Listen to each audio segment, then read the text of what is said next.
नमस्कार.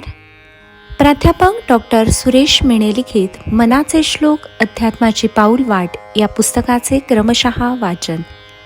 आजचा भाग. निजध्यास तो सर्व तुटोनी गेला, बळे अंतरी शोक संताप ठेला, सुखानंद आनंद भेदे बुडाला, मनी निश्चयो सर्व खेदे उडाला.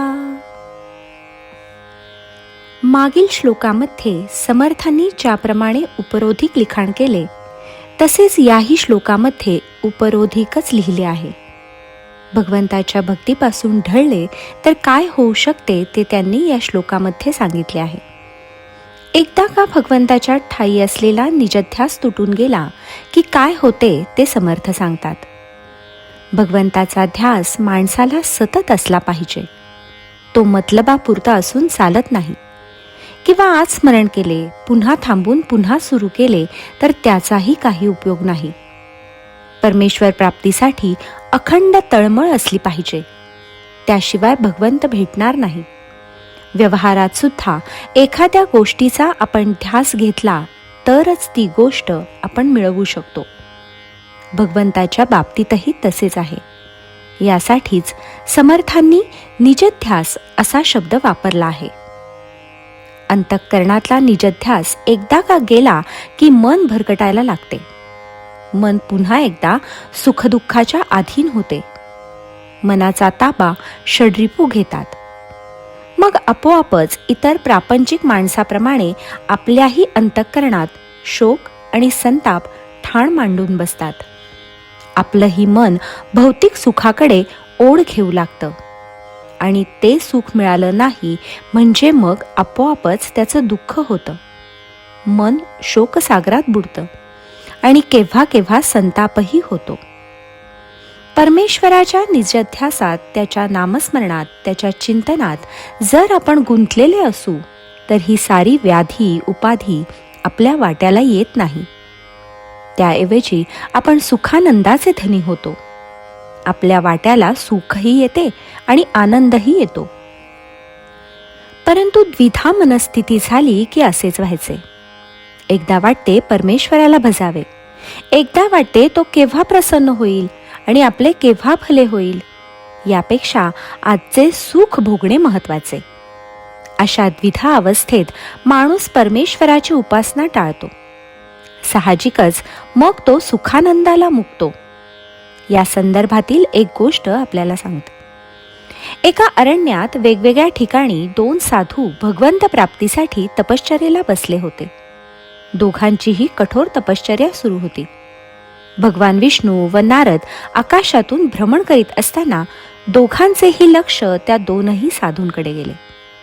नारदाने त्यांची कठोर तपश्चर्या पाहिली व ते भगवान विष्णूंना म्हणाले, देवा, या दोघांनाही तुम्ही दर्शन द्यायला हवे.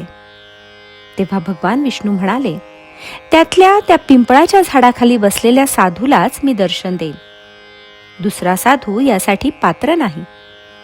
नारद मुनींना आश्चर्य वाटले. भगवंताकडे त्यांनी याचे कारण विचारले. तेव्हा भगवंताने त्यांच्या कानात काहीतरी सांगितले.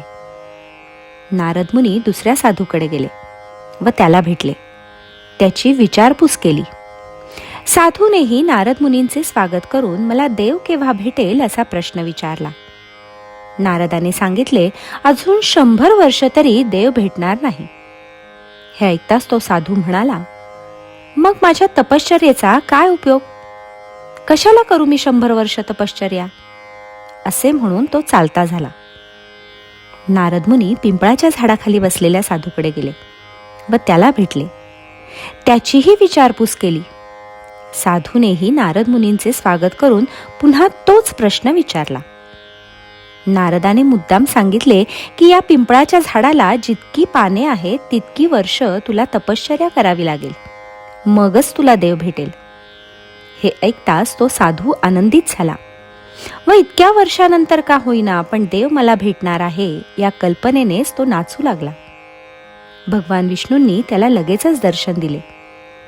तात्पर्य एवढेच की भगवंताचा निजध्यास असला म्हणजे भगवंताची प्राप्ती होते. काही माणसे भगवंत चिंतनाऐवजी वादविवादात जास्ती रस घेतात.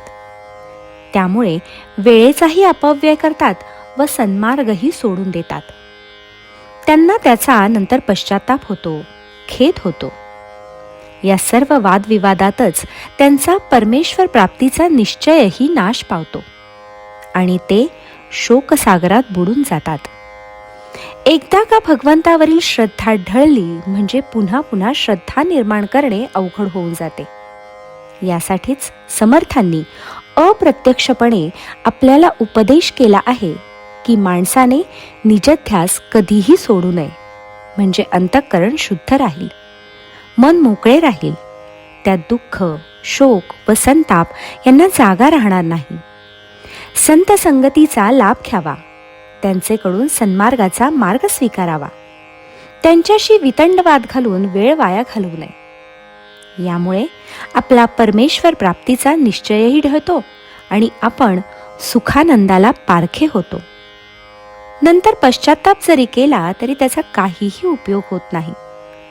वेळीच सावध होणे गरजेचे आहे, हेच समर्थांना सांगायचे आहे. जय जय रघुवीर समर्थ.